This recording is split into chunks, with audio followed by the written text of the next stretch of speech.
Welcome to From the Bleachers. I'm your host, as always, Shamus Clancy, coming to you from the wonderful Bleeding Green Nation Radio Podcast Network. Now we are in the doldrums of the offseason. Yes, June 1st was yesterday. I'm recording this Wednesday afternoon, early Wednesday afternoon, June 2nd. So post June 1st, a lot of moves can happen in the NFL. This might be the end of officially, finally, Alshon Jeffrey and Malik Jackson being off the Eagles. So we will see that move probably coming in the coming days and maybe next week.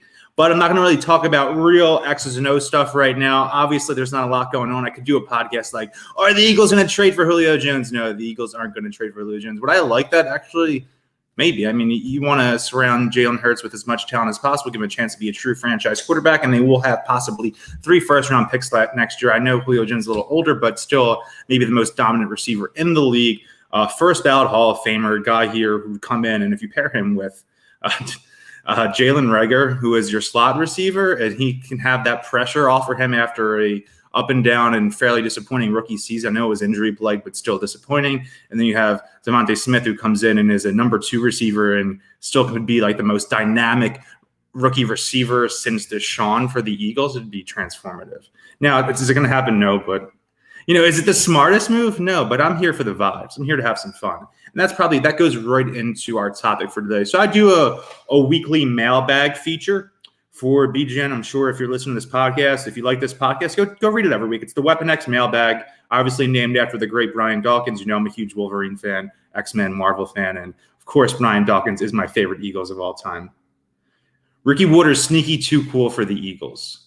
Yeah, we could talk about it. I don't have Ricky Watters on my list. I did a top 10 list. My boy Ducky over here commenting on here. So when I do these, I'm recording this on YouTube, so I keep plugging it out there. I do go live on YouTube. I don't really publicize it just because I want to get it over with and do it. And, I'm not making this live podcast. It's not a live podcast, live video. It's not like I'm doing this post-draft or, on a Thursday night before the Eagles play on Sunday. Maybe during the regular season as I'm getting more into this YouTube stuff, we will do that. But today I am talking about, but first I want to plug last podcast 2 weeks ago, wore a Sixers jersey, Allen Iverson, wearing another Allen Iverson jersey t-shirt today, representing the Sixers who are attempting to close out their first-round series against the Washington Wizards tonight.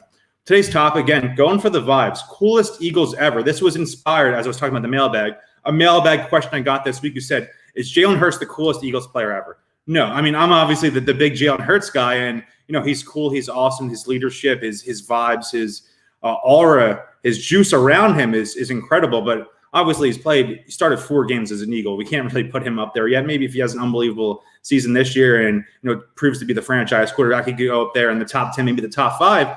But again, as a huge Jalen Hurts guy, it's way too early for this. So I made a quick 10 Eagle ranking for this. Obviously, it skewers a little newer. And I'm kind of having guys, the oldest guy have played in the early to mid 80s into the late 80s. I'm 27 years old, so I do well represent the Buddy Ryan era, that whole era of Eagles football. And also, obviously, I've become a fan since I was, 6 years old, really. So for the last 20 or so years. But let's kick it off. Number 10 could be a little bit of a controversial choice.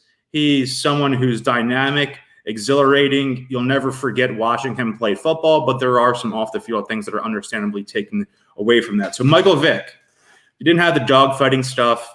I think I'm a big dog lover. I know a lot of people out there who absolutely hate him because of it. I think he went to jail and served his time and actually served a little bit more of a sentence than he would have normally because of his status as an NFL player. So obviously someone who could have been in the top 5, maybe, but that knocks him down for me. But Michael Vick in 2010, as captivating as a talent as I've ever seen in the National Football League. We have the Monday Night Massacre in Washington. We have him coming in relief against Green Bay in Week 1. We have the iconic Miracle at the New Meadowlands. Michael Vick could do it all. Is maybe the most talented player we've ever seen. It's a thing where Andy Reid got him to end late in his career. If Andy gets him, Michael Vick was the first overall pick in 2001, and obviously the Eagles had Donovan McNabb. I'm not saying we should have had Michael Vick instead of Donovan McNabb. But if Andy Reid was to have Michael Vick early in his career the same way that he has Patrick Mahomes now, I don't think it's crazy that we're going down in history saying Michael Vick is one of the best quarterbacks of all time. That's how captivating of a talent he was. And it really just lasted that one season. I know he started some in 2011, and that was an up and down season. He got hurt. Vince Young finished up the year. 2012, a disastrous season. Nick Foles ends up finishing the year. And then 2013, they had that first Chip Kelly game that Michael Vick was a part of. It was unbelievable. They're going speed, speed, speed, and they put up a ton of points on Washington in that first half. Obviously, that season ultimately gets known for Nick Foles more than anything when he comes in relief after Vick again gets injured. So it was a short-lived period of excitement, but how exciting it was to have Michael Vick in Midnight Green. Well, I guess, and also Kelly Green, that his first game, that wasn't his first game, he played in 2009, but his first moment really taking over as the quarterback of the Eagles in week 1 in 2010, where they wore those throwback jerseys to honor the 50th anniversary of the 1960 NFL championship team. The last time they wore Kelly Green jerseys, and I'm sure lots of fans out there are still clamoring for the Eagles to bring that back. Number 10, we have our first player from the Eagles Super Bowl team on this list, Jason Peters. Jason Peters, Brian Dawkins, my favorite player ever, maybe the most dominant Eagles player I've seen in my lifetime. Surefire, first ballot Hall of Famer, best left tackle in the NFL for a while. Just a complete BA. I don't know if I could say that word. I'm weird with curses on here. I don't know what I can and can't get away with. So we'll say this. That is one mean MF-er. Just think of the vibes he had in that Super Bowl season. Yes, he didn't play in the Super Bowl, but that picture of him on the plane ride back from Minnesota with the Lombardi trophy, next to him on the plane, carrying it around, having a cigar in his mouth. What a cool guy. And then you have on the Super Bowl parade, he's wearing that throwback Ryan Dawkins jersey. It's just incredible. And those are off the field things and more secondary things, but obviously an incredible player, a fearsome player, the best lineman in Eagles history, a guy that will go down as an all-time Eagles great. It's unfortunate the way the last handful of years Peters' career has played out since the Super Bowl, where people are knowing him as this guy who's hanging around. Why are the Eagles paying him this money? Why are they keeping him around? Why are they starting him over Andre Dillard? He gets hurt every play. He has false starts, this, and that. I get that, and I feel bad. I wish Peters retired already because I think it takes a hit on his ultimate legacy, not for me, but for the Eagles general and public, especially fans that are a little bit younger than me. I'm 27, just turned 27 in May. So some people don't really remember his early years in Philadelphia, where he was a first team All-Pro player and just as dominant as a lineman we've seen in Philadelphia, and really one of the most dominant linemen in NFL history, to be frank. And I think I've told this story before, but in my short-lived time as a real reporter, I'm not a real reporter. I know people say, like, "Oh, you have a blue check mark on Twitter." Yeah, you're right. I'm not a reporter. I'm a guy who writes on the internet. I do social media work. I blog. I have fun. That's my personality. That's my brand. I make a living doing it, and it is what it is. I'm not BLG. I'm not Jimmy Kempski. I'm not Walter Cronkite over here. But in the 2014 season, so Chip's second season, I was interning for the Philadelphia Daily News while in college. It was life-changing internship that opened all these doors for me as a writer in the online media industry. And if it's not for that internship, I'm not where I am now. So I'm thankful for that. But the first Eagles practice attending, I'm sitting there and I watch, you're waiting for the players to go off the field and get into the locker room at the practice. You go in the locker room, you get the coaching different players. You talk to this player, you talk to this player. There's big scrums around the most famous players. Then maybe if you need to do a smaller profile, you slip away and ask a guy one-on-one questions, which I've done before. And the first player off the field is Jason Peters. And he has his, shoulder pads and helmet off. If you played football in, grade school or high school, you throw your helmet in between your shoulder pads after practice, walking off the field. And he has that, and he's jogging off, and he has this tattered undershirt on that. And he must wear for every practice. That's this good luck charm, dating back years and years, whenever he was in college or played for the Bills, whatever it was. And it was so ripped and tattered that it looked like he was wearing a cape, like he was a superhero, or maybe more of an anti-hero, given how nasty and fierce he was on the field. And he was jogging off, and I know he's not listed this, but it felt like in that moment he was like 6'9", 385 pounds, just this massive hulking human being. And man, I was just in awe. I've seen Joel Embiid in locker rooms. I've interviewed a lot of players. I've interviewed someone who will be on our list later in Randall Cunningham. I've interviewed a lot of players in my time, especially when I was working for the Daily News, doing some work from USA Today. I've talked to a lot of players around the Eagles over the years, players in Philadelphia sports, Cole Hamels, whatever. I have never been starstruck ever, except in that moment with Jason Peters, where that guy was just, I was like, this guy, I watched him growing up on Sundays. He's this dominant presence. He looks like he could just step on I'm 6 foot tall. He could just step on my chest and obliterate me without even really trying. Ultimate coolness. What a cool player. I hope younger Eagles fans, people that are younger than me, like I said, I'm 27, really realize how important he was to the Eagles being, consistently good from the Andy Reid era through the Doug Peterson era, and now, or I guess in the Nick Sirianni era, but a tremendous player. Number 8, we have someone from my childhood, running back Brian Westbrook. Westbrook hops onto the scene, and what would that be? The 2002 season. He's a part of the original 3-headed monster that the Eagles had between Deuce Staley, Correll Ballcarter, and Westbrook himself. And Westbrook's this local product. He played for Villanova. People who have Villanova ties, fans of Villanova basketball, obviously cling to this guy. He has that legendary punt return against the Giants, miracle at the Meadowlands number 2. The punt return touchdown that seals the win for the Eagles. Instant classic moment for the Eagles. I have that. Well, I don't have it, but in my parents' basement in South Philly, they have, him running down the sideline with the ball and the punter diving and missing, signed by Westbrook hanging up, and, kind of I don't like the word man cave, but basically like the sports den in the basement of my childhood home. So just a cool player. Still is involved in Eagles media. He co-hosts or frequent guest, everyone to say it, on the Adam Lefkoe Show podcast, Return to Sports Bleacher Report. Shout out to Adam, who is a recurring guest. He's been on the podcast a couple times. Maybe we'll have Adam on before the Eagles starts. Huge Jalen Hurst guy like myself. But Westbrook was unbelievable. And I think back to that 2003 season where he really established himself as the Eagles starting running back going forward. Staley was gone. Ballcarter was in a reserve role and became this captivating player who was just as good as a receiver as he was as a running back. And that was the year the Eagles first unveiled black alternate jerseys. So everyone wanted a kid. So I'm 9 going on 10, however old I was.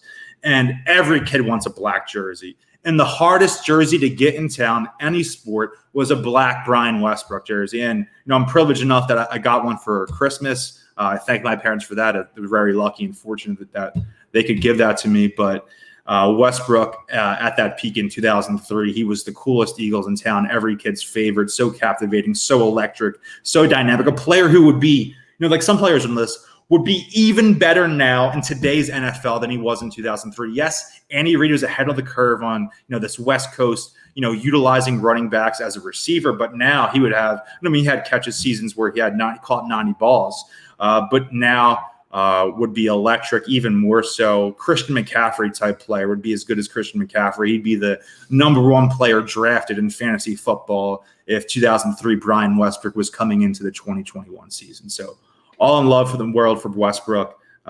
Great player. How can you dislike him? Who dislikes Brian Westbrook? No. Number 7. I don't want to cause a scene with this. He is my favorite athlete of all time. He's awesome. He's the best. I have stuff framed with him all around me in my parents' home, here in my apartment here. It's not a slight because I'm still ranking him as one of the coolest players ever. He's my favorite Eagle ever.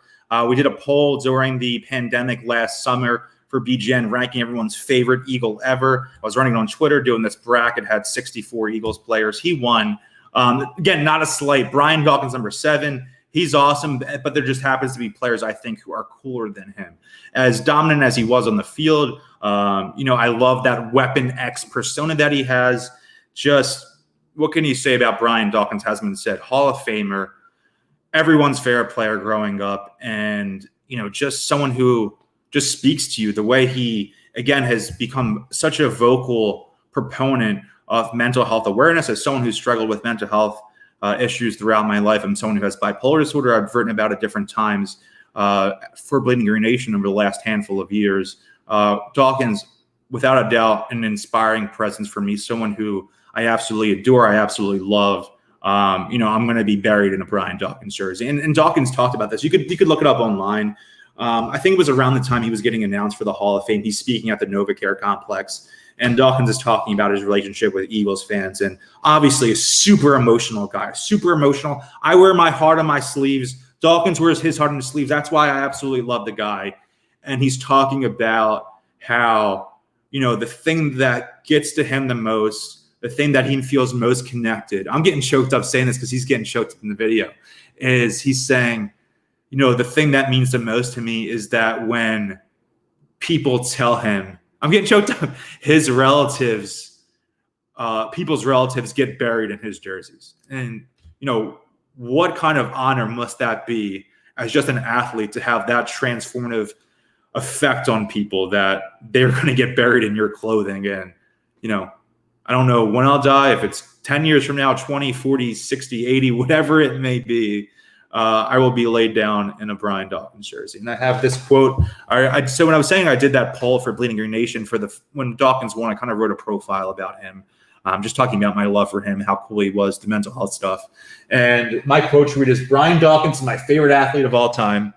From his ferocious play to his pregame hype to his obsession with Wolverine to his public battle with mental illness, Brian Dawkins is everything I ever wanted from an Eagle. And he quote tweeted it and replied, there are none that has, is, or will walk the face of the earth that is considered strong, that didn't start off at a place of weakness or lack, be it physically, mentally, spiritually, and in most cases, financially. Most choose tough paths and grow stronger over time. What a guy.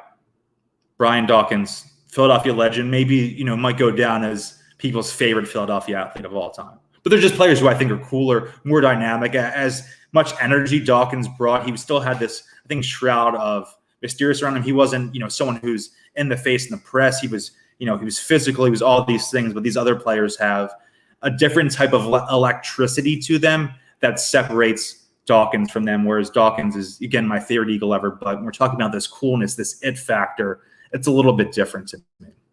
And that's what's cool about this, pun not intended, but it's obviously a very subjective thing. If you had Brian Dawkins ranked as coolest Eagle ever, I'm not going to argue with him. Again, my favorite athlete of all time. But for the purpose of this is just the vibe I'm going for.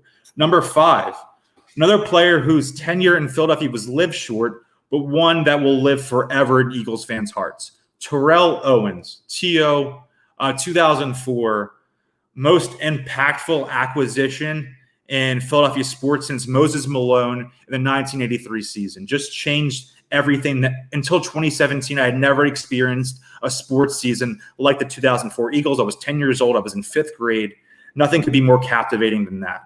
And from the first game in Philadelphia, playing against the New York Giants, he has those 3 touchdowns. He's celebrating. He's doing all the touchdown dances all throughout the season, standing on the Dallas Star in the end zone when they go and beat Dallas on Monday Night Football. All of these things. It's an incredible, incredible season that, again, it's a nostalgic thing.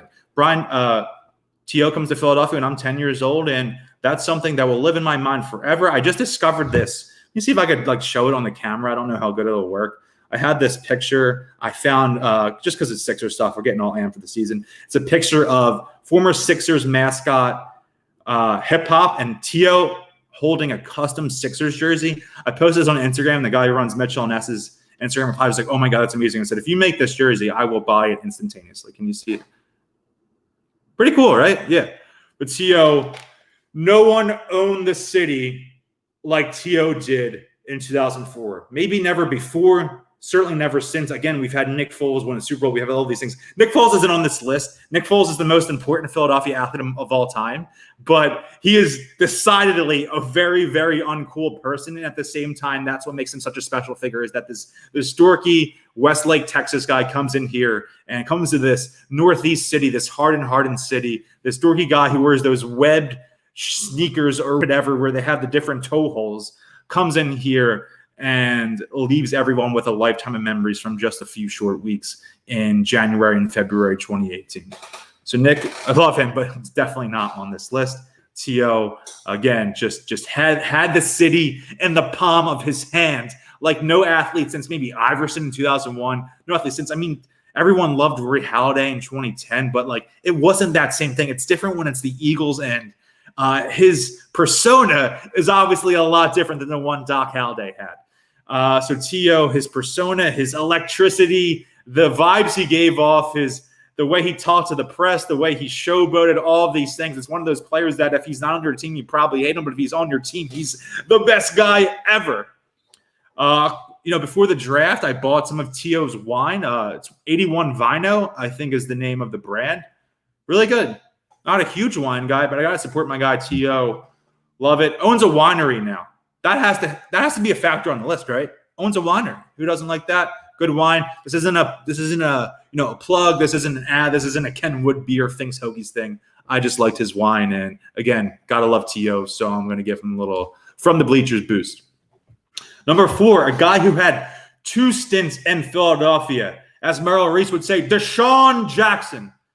DeSean, miracle at the New Meadowlands. Before the Super Bowl, one of the craziest things I've ever seen. The Eagles, whether it's his rookie season, absolutely terrorizing the Dallas Cowboys. The way he played in the 2008 NFC Championship game, the punt return against Giants, and then the miracle in New Meadowlands. The way he played against Dallas in 2010. His first game back in Philadelphia, and what was that? The 2019 season. Obviously, his second stint in Philadelphia did not go well. Injury plagued, goes out with a whimper. But he did have again that pass with Jalen Hurts against Dallas past year. Obviously, the Eagles didn't win the game, but when Jalen Hurts connected with DeSean Jackson, I felt like it was my teen years connecting with my mid to late 20s, and I was like running around my apartment. I was so excited. Again, the Eagles didn't win the game. They didn't win the division. They ended up being a bad loss. Jalen Hurts didn't play too well. I think that was his worst game he played all season.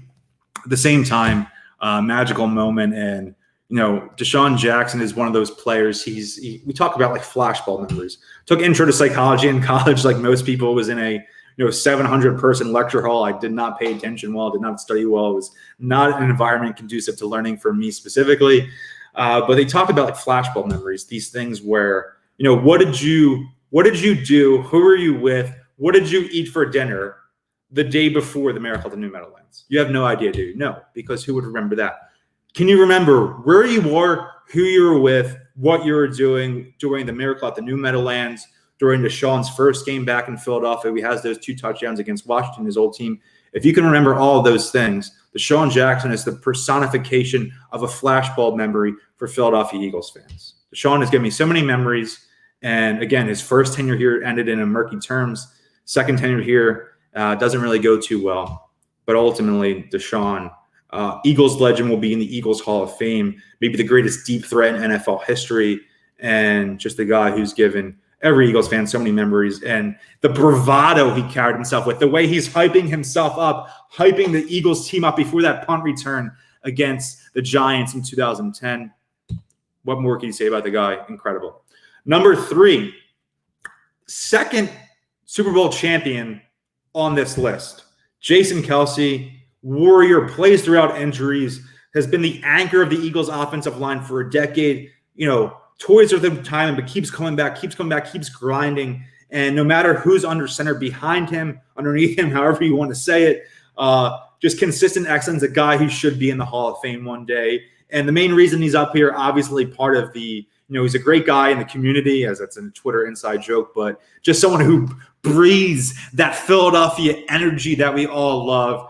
But his iconic, legendary, however you want to say it, Super Bowl parade speech will go down in Philadelphia lore, not Philadelphia sports lore, just Philadelphia lore, period, as one of the biggest things that's ever happened in the city, maybe the biggest thing since the Declaration of Independence. Obviously, I'm joking, but at the same time, not really.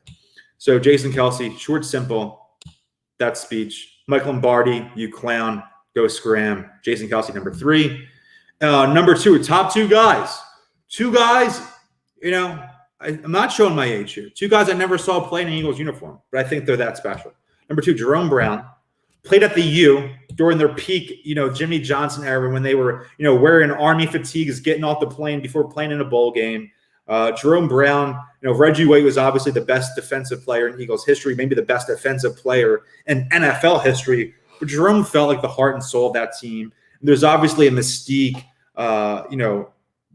mythological aspect of him, that this aura that comes with his untimely early passing. And it's so unfortunate. A guy who could have been a Hall of Famer in his own right, but that just adds to the the aura around him and what made him such a captivating presence. You hear guys like Reuben Frank or some of these older reporters and writers talk about Jerome Brown, and they say he was the greatest locker room presence ever in terms of a guy who was just so full of energy, so full of life, the funniest guy out there, but at the same time was dominant, absolute pure dominance. Again, not Reggie White, but again, if he has a long career, maybe he is a guy that could have been a Hall of Famer. And we always think about bring it home for Jerome. And it's unfortunate the Eagles couldn't have done that in the 90s, but I think it was so poetic that the Eagles won the Super Bowl. I believe it was the day before Jerome Brown's birthday, back on February 4th. Let me just double check Jerome Brown's birthday.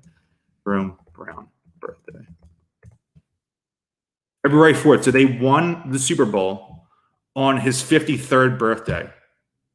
They won Super Bowl 52 on his 53rd birthday. They finally brought it home. I went to Mitchell & Ness that week. Every year, Mitchell & Ness does this crazy Super Bowl sale. I never went because the Eagles are never in the Super Bowl. But that year I went and I got a Jerome Brown jersey. The first time I wore it was during the Super Bowl. And, it felt so poetic. I took a picture of the jersey, put it on Twitter before the game, before I put it on. I was just, bring it home. Bring it home for Jerome. Brandon Graham, a guy who I should have had on this list, but I forgot because I made the list hastily. Brandon Graham, don't be mad at me. Brandon Graham, let's make a top 11 and we'll throw you in there somewhere. Sounds like Brandon Graham, yeah. Messed that one up. It is what it is. Someone's going to get mad in 2 days when this gets posted. I'm going to remember, should have put that guy in there. But Brandon Graham, legendary figure, cool guy, the way he, Sniper 88 VA in the chat comments right now just reminded me of him. So my bad, BG. Whatever. It's June 2nd. I'm talking about the Eagles. It's not going to be a perfect thing. Brandon Graham. Let me do a little Brandon Graham speech. Sure, why not? Let's pencil Brandon Graham in at 2.5. We're redoing the list. Jason Kelce still 3. Jerome Brown still 2. 2.5 on the list. Brandon Graham, underdog figure, gets hated in this town. He's not Earl Thomas. His first defensive line coach hates him. Chip Kelly plays him out of position in a 3-4 defense. Comes back, keeps grinding. The best interview I've ever had during my time as a reporter, the most electric personality I've seen in an Eagles locker room. Again, I haven't been in an Eagles locker room a ton in my life, but when I was there during the Chip Kelly years, no one had this gravitas around him like Brandon Graham. Makes the biggest play in the history of Philadelphia sports. Brandon Graham, forever an Eagles legend. Keep grinding, keep grinding, keep grinding. Everyone used to hate him in this town. Now he will forever be a legend. And somehow it seems he keeps getting better and better in age, making his first Pro Bowl appearance in 2020 after being drafted in 2010. A guy who I hope can finish his career in Philadelphia, and I hope a guy who can succeed going into his mid-30s. Brandon Graham, love you forever. He's officially on the list. He's 2.5. 2.5. Jerome Brown, 2.5. Brandon Graham, 3. Jason Kelce. So we had 3 people from the Super Bowl team on this list. Snipes, you got me on that. You sniped me, literally. You sniped me. So now he's on the list. Someone else I forget, like Carson Wentz, I don't know. Malcolm Jenkins could have been on here for sure, especially with the social activism stuff is incredible. Some who the other guys, Fletcher Cox. But it's a subjective thing. Brandon Graham has to be on here now, so this is a top 11, I guess. Brandon Graham's 2.5. Make mistakes. I'm not perfect. I'm human, and that's from the bleachers. I'm just a dumb fan ranting about the Eagles. It is what it is. Number 1.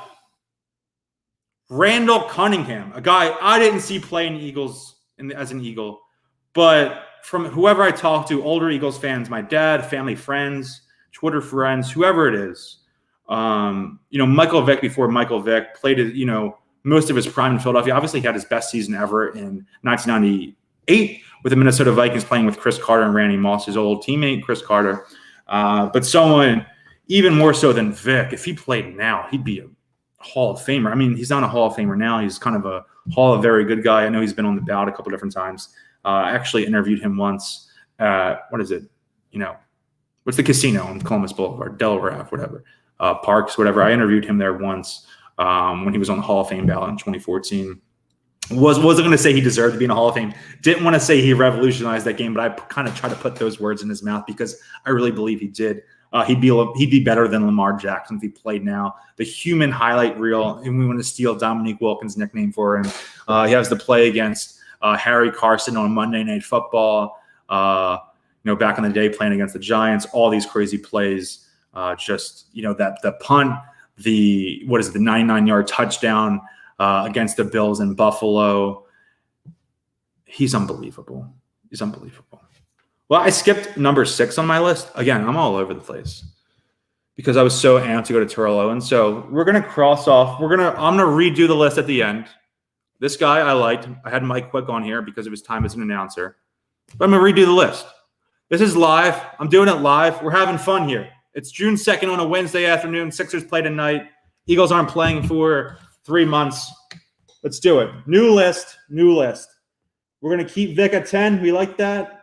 9, JP. 8, B-Dub. 7, Dawkins. Mike Quick, you're off the list. Sorry, pal. Number 6, T.O. Number 5, Deshaun Jackson. Number 4, we have Jason Kelsey. And I'm actually going to drop Jerome to number 3. Then we have 2, BG, not BLG, not Brandon Lee Gowton, but Brandon Graham. And still going to rock with Randall number 1. No Eagle has ever looked cooler than Randall Cunningham wearing that white jersey and those silver pants. That's my favorite Eagles look ever. And I think it's because of Randall Cunningham. Let's look up, there's some crazy posters of Randall Cunningham poster. Let's see. Oh, like the Rocket Randall Cunningham. He has the Ultimate Weapon Sports Illustrated cover, iconic, doing that kind of like Tim Tebow jump throw. Another Sports Illustrated cover where he's juking out Monday Night Madness. Randall Cunningham, the Eagles smash the Cowboys. Who wouldn't love that? And then the one where he's in space, Rocket Randall Cunningham. That's something I want on my wall. Like I want that framed and signed in my office. And we got Ducky here. Wait, they said that? No. Oh my God, we're doing this live on the podcast. No. Small meniscus tear. Oh my God, I want to die. Managing potential swelling and pain on the knee will be. Well, we're going to end this podcast on a downer. I have to answer 35 texts. Yeah, want to die. It is what it is. Got this list out. Honestly, if that happened before I did this, I would have been so bummed out and didn't do the podcast. So we're ending this on a whimper. Whatever. Subscribe on Apple, Spotify, whatever. Leave us a 5-star review. Day to day, but it hurts. I mean, it says it's a small meniscus tear. I don't know how that's day to day. A small tear. I mean, that's still a tear as his meniscus. Well, that's a bummer. Not amped now. But shout out to all these coolest Eagles players ever, all these guys I've listed. All great guys, all Eagles legends. Life sucks. Go Sixers. Go Ben Simmons. Go Birds. Keep bleeding green. Ending on a whimper. I'm sorry, guys. I'm sorry, however you don't identify yourself. I'm sorry it ends like this. But it is what it is. Keep bleeding green.